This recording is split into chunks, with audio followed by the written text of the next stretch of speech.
Good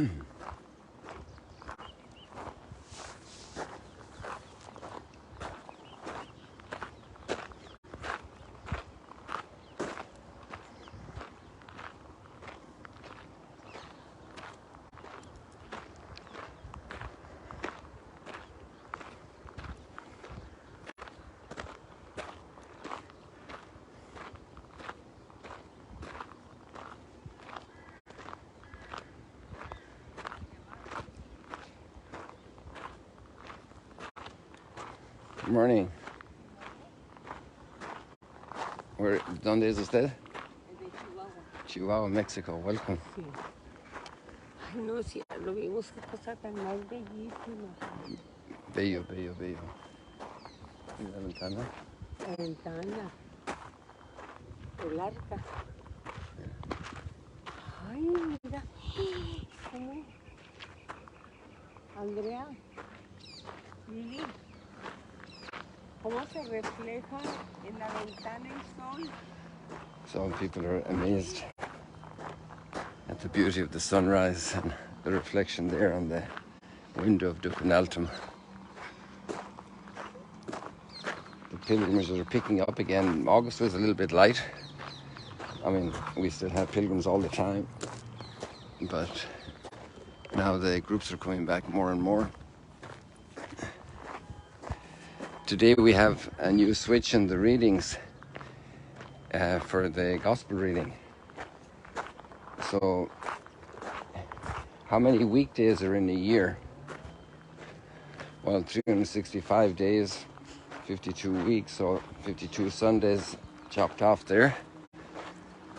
So, a little over 300.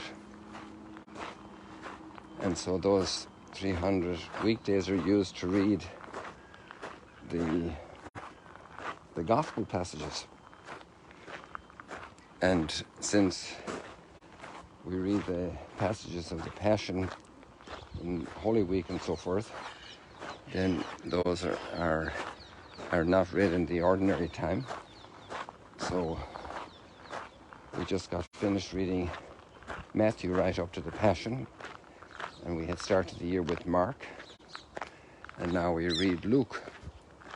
So we're back at the beginning of the public life in Nazareth, just so you can understand this big jump today.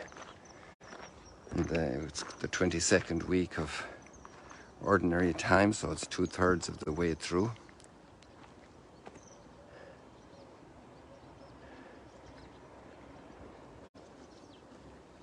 And we continue reading, after many months reading the Old Testament, we are reading the letter of the Thessalonians, walking through it in a strong way, and Paul is addressing a big concern the community had, a worry, probably discussion, a debate, maybe even anxiety. They had expected Jesus to come back immediately.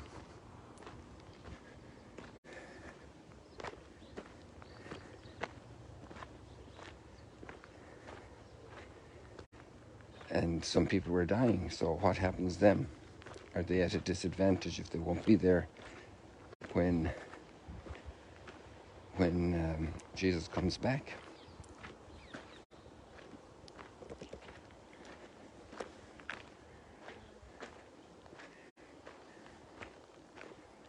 And so then this is occasion for understanding and opening up to the implications of the resurrection in our lives.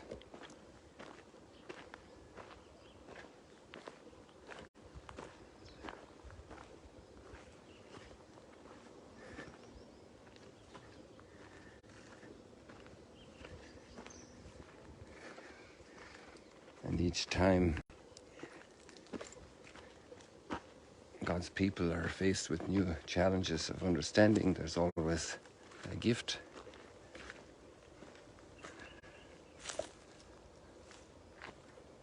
To deal in discerning and prayer, in talking with one another.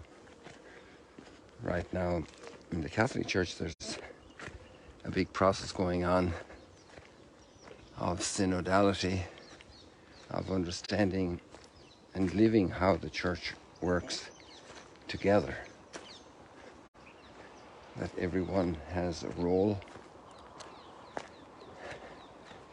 to live that more profoundly, more deeply. And there are very significant meetings coming up next month in Rome. Time keeps moving, cultures keep moving and intersecting, and so there's always a challenge that we face. New questions, new ethical questions, bioethical questions, high-tech questions. In fact, if some of you are interested, just last week, I didn't get to read it, or in the last 2 weeks, there was a document issued by the Vatican on issues, ethical issues coming from artificial intelligence. That wasn't a question that would be a concern years ago, but now it's beginning to disrupt many industries as well. And I just noticed an article yesterday dealing with the implications in the film industry and Hollywood, because with artificial intelligence, it's probably going to put the work of screenwriters in crisis, and many other areas of business. Just like when the tractors came, there was less need for manual labor, and the combine harvesters and the trucks. Before that, you needed a lot of donkeys and horses and their carts and their drivers, and then the truck could bring 30 tons of material, and then the trains. So little by little, as we go along in life, for spiritual reasons, for cultural reasons, for technological developments, all kinds of things, new questions are raised. And then we, as believers, turn to our faith for orientation on how to deal with them and how to orient our lives.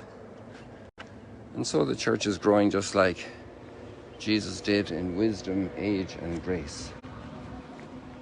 Through time, through the centuries. This is the law of culture, of humanity. And the incarnation, Jesus went through the same whole process. And in fact, that's what we're seeing today in Nazareth. We're seeing the emergence of Jesus in his public life. And up to now, he was just another village family member, looking like a carpenter, behaving like a carpenter. They figured Joseph was his dad, so he was a carpenter. So he's the son of the carpenter. He's the son of Joseph. He's our neighbor. But now suddenly he's talking about the prophecies of Isaiah being fulfilled in their hearing, because he's reading them in the synagogue. And that's too much to stomach. That's just very difficult to deal with. And one solution is to take him to a place where they can eliminate him. Sometimes that's a temptation humanity faces when there's a challenge to power, to interests. The path of elimination of the other is followed. We have a lot to mature yet, don't we? A lot to grow, a lot to redeem in our lives.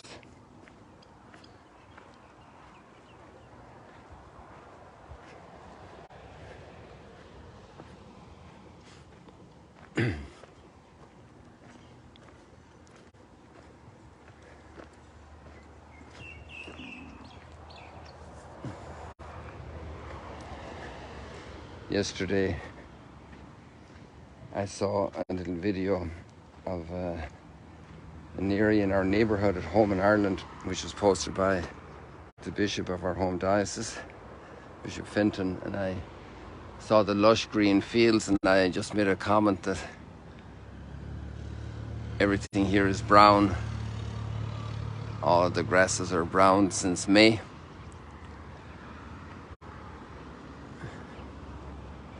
So I just want to see that again, and the cows are up there grazing.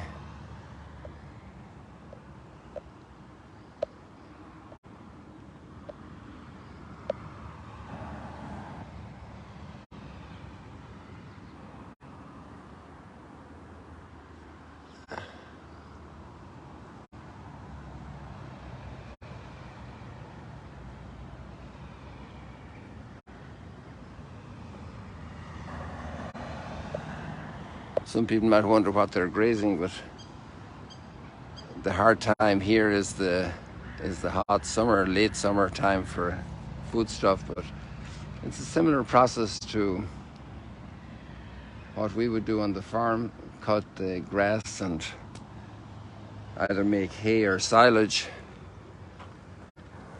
Just that nature does it here, so it's turned into dry grass by the sun, and all the nutrients are still there, so the cattle can graze away to their heart's content.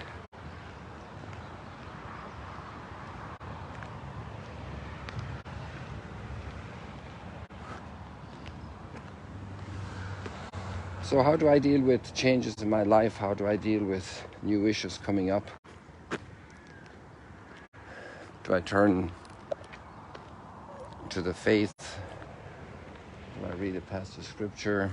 And do I converse with other believers about the situation to gain light in order to deal with it? It can be a big issue. For many issues, things are already kind of figured out what you need to do, but sometimes there are new issues.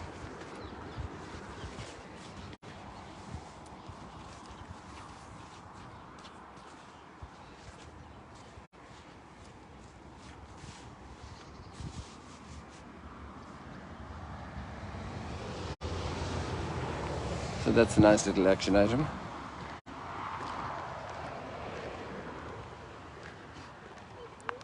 Problem in the family, suffering, illness, bereavement. Sometimes we're overtaken by events happening and find it hard to deal with them. And there we have great resource to turn to our faith and work with that as we grow and seek. People, God bless you. See you later, alligators. Have a beautiful day on this. I'm not sure how your mornings are in your situation, but here we can't complain. The more we get into September, the more enjoyable the weather gets here, typically. God bless you.